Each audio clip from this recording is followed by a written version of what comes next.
Bayangin, kamu datang ke rumah atasan, niatnya cuma silaturahmi, tapi pulangnya malah dikirim dalam peti mati. Gila nggak sih?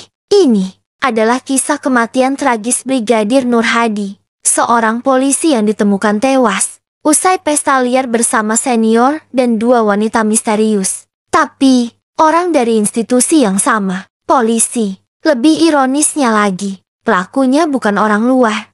CCTV mendadak mati, bukti penting disembunyikan. Dan ada satu video terakhir, saat Nur Hadi masih hidup, yang sengaja tidak pernah dibuka ke publik. Sebelum kita bongkar siapa sebenarnya sosok Melani wanita yang disebut jadi pemicu semuanya, pastikan kamu tonton video ini sampai habis. Karena ada satu petunjuk kecil yang bisa mengubah seluruh cara kamu melihat kasus ini.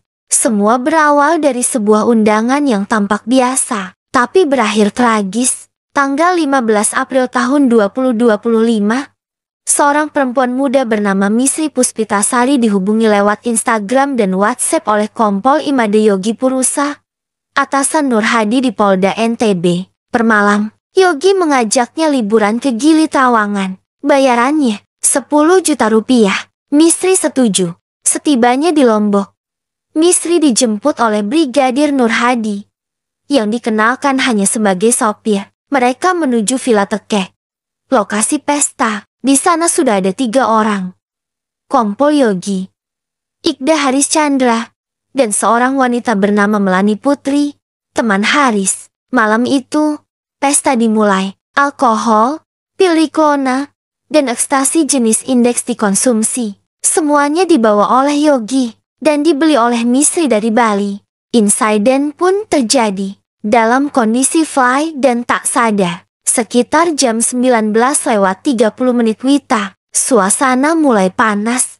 Nur Hadi disebut sempat mencium Melani di kolam renang. Padahal Melani adalah pasangan dari Haris. Misri sempat menegur Haris dan Melani lalu masuk ke kamar. Yogi juga ke kamar. Sementara Misri duduk di pinggir kolam. 19:55 WITA. Misri merekam video 7 detik. Mendadak mati.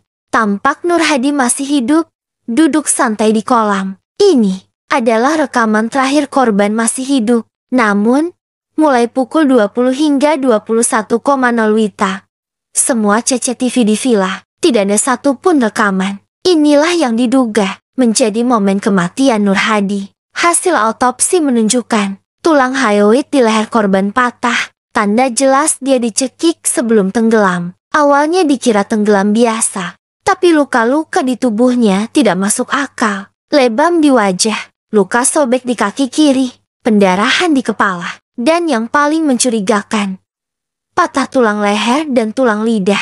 Dokter forensik dari Universitas Mataram, Dr. Arfi Syamsun, memastikan Nur Hadi masih hidup saat dicekik kuat. Sebelum akhirnya tenggelam, ada 3 tersangka. Kompol Yogi, Ikda Haris Chandra, Misri Puspitasari.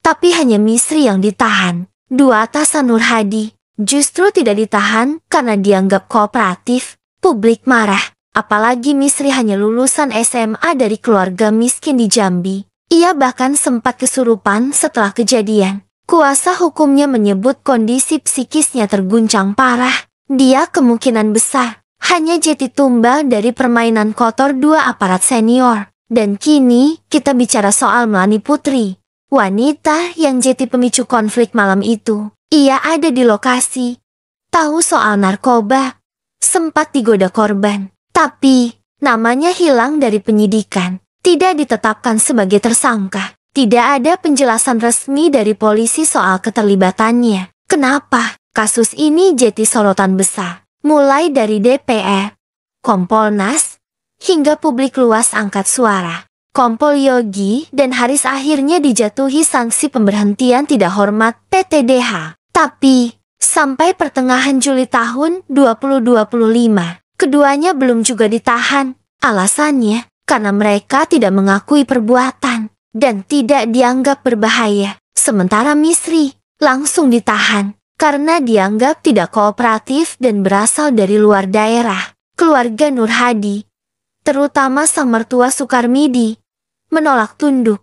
Ia yakin menantunya dibunuh secara terencana, bahkan mungkin disetrung. Ia menyebut ada upaya polisi menutupi luka-luka jenazah. Bahkan datang 7 anggota polisi ke rumahnya, meminta agar dia tidak memperkeruh suasana. Ini bukan cuma kasus pembunuhan biasa, tapi ujian moral untuk aparat penegak hukum. Bagaimana mungkin seorang polisi propam yang tugasnya menjaga disiplin internal justru mati dalam pesta narkoba di tangan atasannya sendiri? Jika kasus ini tidak dituntaskan, maka pesan yang tersirat sangat jelas.